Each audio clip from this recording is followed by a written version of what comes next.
I'll go ahead and kick it off here, everybody. Thanks for joining us. We've got a great webinar planned for you today. It's all about planning for the design workshop. And what we're going to talk about today is really about the sort of the communication, the planning, the logistics of the design workshop.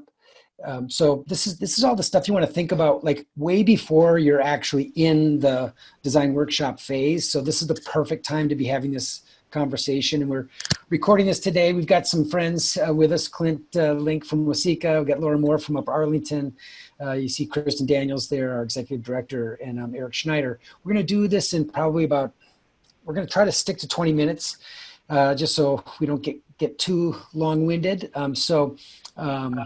Clint and Laura, if you guys want to stick around at the end and just have a further, deeper chat, we sure can. We'll stop recording at that point so that our friends on the internet don't get bored with us. So this is the agenda for today. These are the 4 points we're going to cover. First is kind of communicating the winners of the vote while at the same time we are announcing. So it's that these transitions from one phase to the next are really important for those to be as seamless as possible. So we're going to talk about how to do that. The second is going to be, how to build membership for those workshops. So we're going to talk about spearfishing. That's my favorite term to use. I don't mean to sound cruel to fish, but that's what the term I use. And then the third is agenda point for today is just how to start thinking about training your workshop facilitators so that those people feel really confident and ready to go. I always say, like, I think that's the hardest part of this work, facilitating those workshops, and those people who can facilitate them are worth their weight in gold. They're really important to the effort. So we're going to talk a little bit about that. And then the last item today, we're going to talk about how to collect pre-workshop empathy. I really love this component because we didn't do this for the first few years. Once we discovered it, our workshops got much better. So just want to offer that little bit of learning. So let's go ahead and hey, everybody feel free to jump in with clarifying questions and whatnot if that is helpful. All right. So, Kristen just hit the slide that has some kind of timeline related points. So you can see on the agenda that the communication stuff we're going to talk about, that's right towards the end of or right after the voting ends. So it comes right on the heels of the pairwise. And then you've got those others that are, the spearfishing is kind of a 4 to 6 weeks before the workshops. And then the other things are, more like 3 to 4 weeks before. Now, if you end up doing that stuff 1 or 2 weeks before the workshop, don't be, nervous about that. As long as it's done before, you're in fine shape. So here we go with the first point here on the agenda. This is about communicating pairwise winners and announcing workshop dates.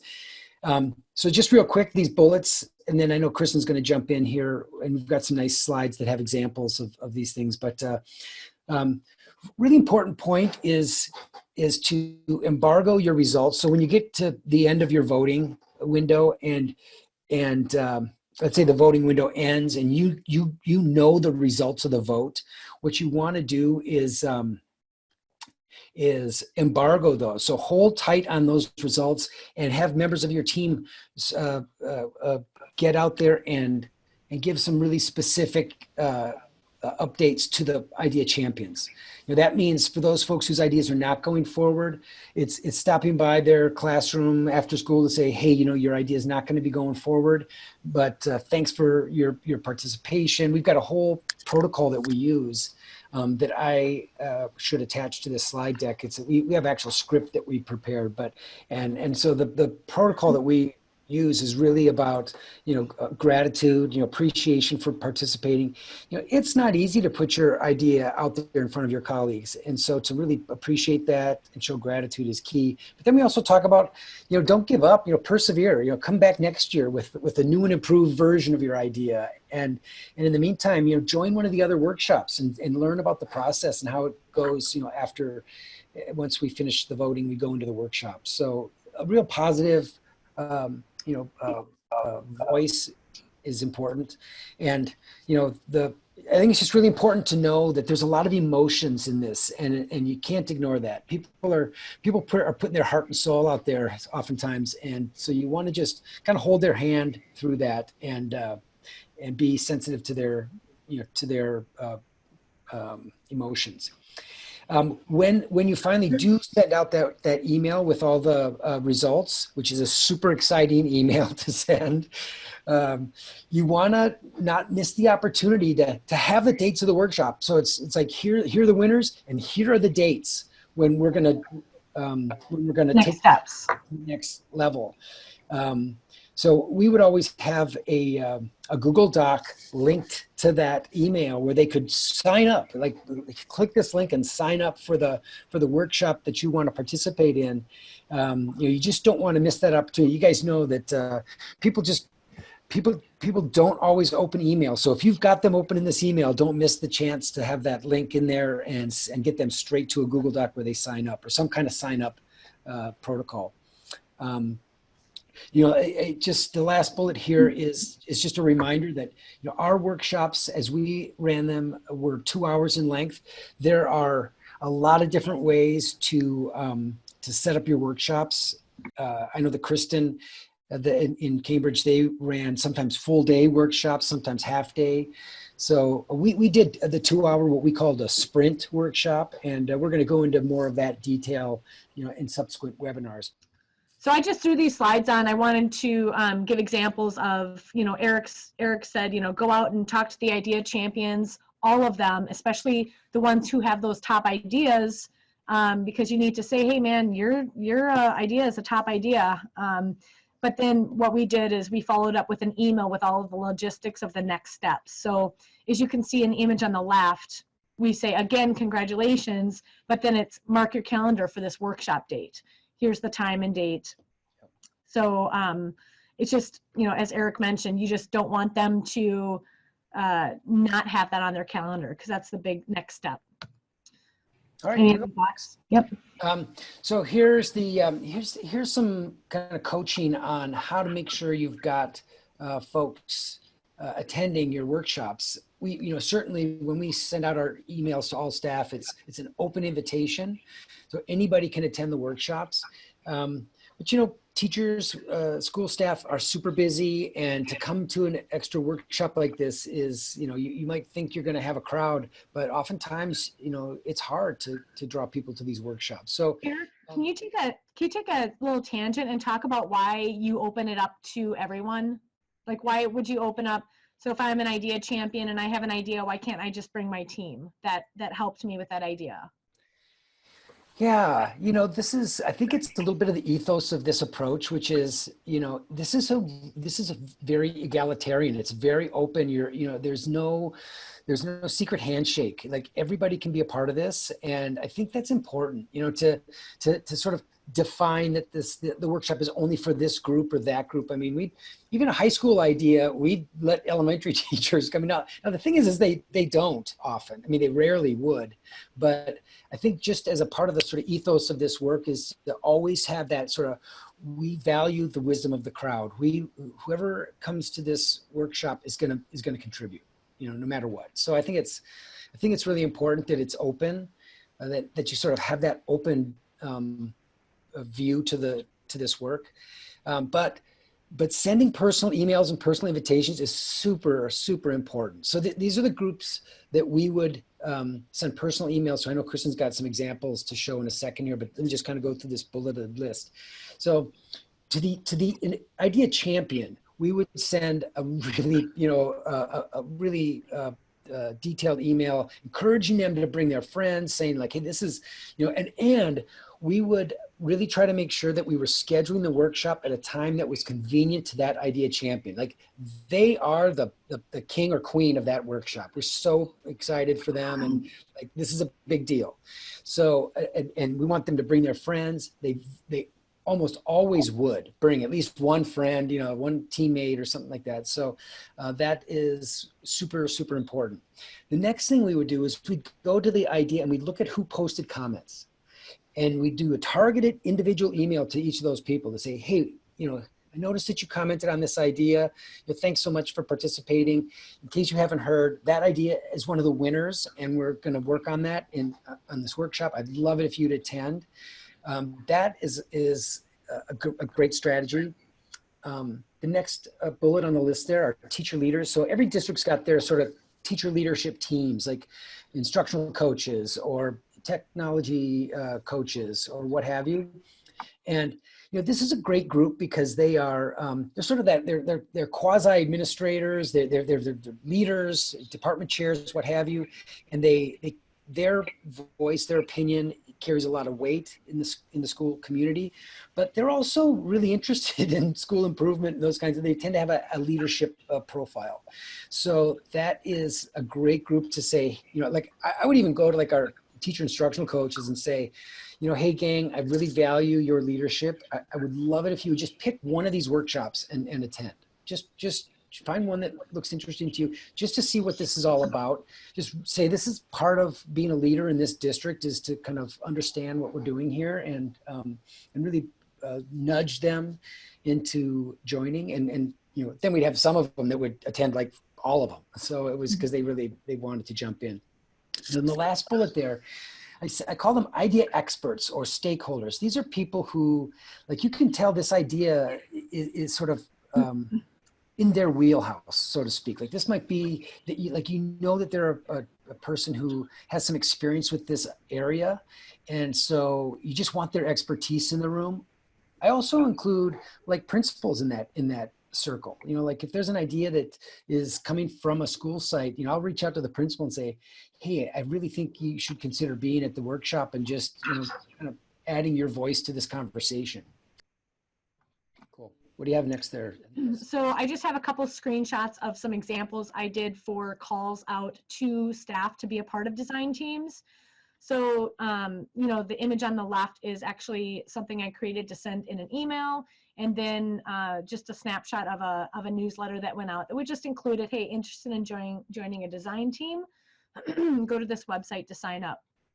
And then I think just a quick email to building leaders or instructional leaders saying, this is what we're doing. We're having the design workshop scheduled on this day. What's it going to look like? Please let me know if you're interested. So again, calling on those leaders. And then an example of the form that that staff would fill out. We did open all of these up for anyone to be on, and because we wanted to make sure that design teams were sort of evenly had even numbers of people on the teams, we did ask them to rank, like, how interested are you in these topics, and wanted to make sure that they got on only design teams that they were interested in serving on. And then this is just like, it's just kind of a crazy screenshot, but behind the scenes work to put together balanced teams, a little strategically at times, to include a variety of opinions or a variety of perspectives, a variety of whatever we needed. Maybe the idea was something that was cross district, and we wanted to make sure there was representation at the different grade levels. And so you can see it's a little bit of a work to put together balanced teams. Now, one thing that I'll add is, Kristen's workshops, as she mentioned earlier, they were actually during the school day, so they were getting reserves. Now, we would always do ours outside of the school day. Number one, we had a really hard time getting reserves. There's a shortage of them in our community, number one. And number two, it added an additional cost that we just couldn't fund. So what we decided was we'd run a 2-hour sprint, so it's a shorter time frame, but we would pay people, we would time card people to come. Right. So, and when we did the math, and we'd have, a couple of pizzas and some soda and chocolate, got all. We found that we spent far less than when we did have reserves and try to do it during the school day. So that's just something to think about. And not everybody even can time card people for coming, but it's worth considering, or maybe just offering like 1 hour of time card, even though maybe the workshop's an hour and a half or 2 hours. Just something to think about. Again, everybody's got different budgetary constraints, but that was how we did it, and we found that it worked pretty well. All right, so here we are with slide 3 here, training workshop facilitators. Now, there's not going to be quite as much content here because we're going to do this in subsequent webinars, but it just really, it's got to be on everybody's radar when you're thinking and planning and getting ready for your design workshops is, you know, what are we doing to make sure we've got trained facilitators in the room? I think it's really good to have a minimum of 3 or 4 people that are trained in design thinking or human-centered design who feel like they can lead or facilitate the workshop. So just, I think you need to have sort of a team that can sit in on each other's workshops, give each other feedback. I mean, it's a really unique skill set to facilitate these workshops. And I know this is a terrible analogy, but it's like live ammunition. I mean, when you're in that design sprint, like stuff's flying at you, and you've got to really handle it with poise. I think that's the #1 characteristic I would use to describe a really great design workshop facilitator. Just very calm, very poised, and always moving the group through the stages at a pretty rapid pace. You know, at least again, when you're in a sprint format like we were, you had to have one eye on the clock at all times. So we're going to go into some real depth in the next couple of webinars about each of the 5 steps of design thinking and how to facilitate. So that will be available to your facilitators. They can watch those. And you know, I'm even happy, I'll be offering this in email to districts. Like, I'm even happy to come and do a training. Clint, I think I mentioned that when we were on the phone recently. I'll come and train people live. I'll even come and lead workshops if people would rather have someone from the outside come in. I'm happy to do it. I love doing it. But I know sometimes it makes people a little bit nervous. Can I just add on to that though, Eric? I think, shameless plug though, I feel like if people are uncertain and if people are nervous about the capacity to lead this, I would say call on us to do it year 1, because I think that having a strong workshop is really important the first year, and those staff that you bring in to facilitate the next year can watch, for example, watch Eric do it or watch myself do it and feel comfortable with things that come up in that process. So I think there's a lot of benefit to that. Now, I also feel like, you know, working with us and having us talk about things that might come up will be beneficial, and you can facilitate that. But it is something that you learn and you grow year after year after year. It's not something that you either have or don't have. It's something that you can build and grow.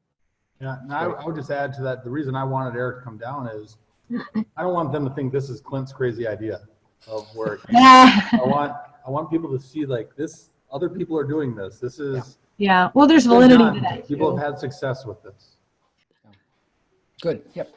And so, again, we'll link the IDEO video to this webinar so people can watch that and just get a little bit of a peek inside of what the process looks like. But you know, a lot of the things that you'll see in that video, like some of the norms that we set in a design workshop, you know, that you have to defer judgment, right? That we have a bias toward action, that, you know, that every prototype has to be lean. You know, you'll see these things in that video, and you know, again, setting the stage for a successful workshop is really important. It all comes through the training of the facilitators, and I just think that is perhaps the most important part of everything that we do throughout all this process. So, you know, pay very special attention to that. Go ahead, you can run to the next slide, Kristen. Oh, whoops, you're muted. Sorry, I'll just point out bullet 2 because you put there, use the upcoming webinars to train the team. Yeah. So I did put a slide in there of our upcoming sort of our series, design workshop series. So I think your point in putting that in, Eric, is that, you know, these are going to be archived videos that you can show your team, where we go through the process and we talk about the challenges and how to handle things that come up, and in the guidelines and the structure of this workshop. Yeah. So there they are. So those will be available, and your facilitators can use those as a point of reference. There's other resources they can pull as they're kind of preparing themselves. And again, or, you know, by all means, if you want to have one of us come in, we're happy to do that, and we'll just do it live. Okay. This is the last segment here for this particular webinar. This is about, I think we're at 21 minutes, so we've gone a little bit long, but we'll try to be a little quick on this last one. It is one of my favorites. It's collecting pre-workshop empathy, and this for us, especially with a 2-hour sprint environment. You can imagine within the kind of 5 steps of design thinking, we would spend 40 minutes on empathy and 20 minutes on the other 4. So, and that was always our way of saying empathy is twice as important as anything else in this methodology. And when we found this kind of pre-workshop empathy sort of strategy, we were super excited. So what we would do is, once we started to have people saying they wanted to come to this particular workshop, we would send them a link to a Google Doc and say,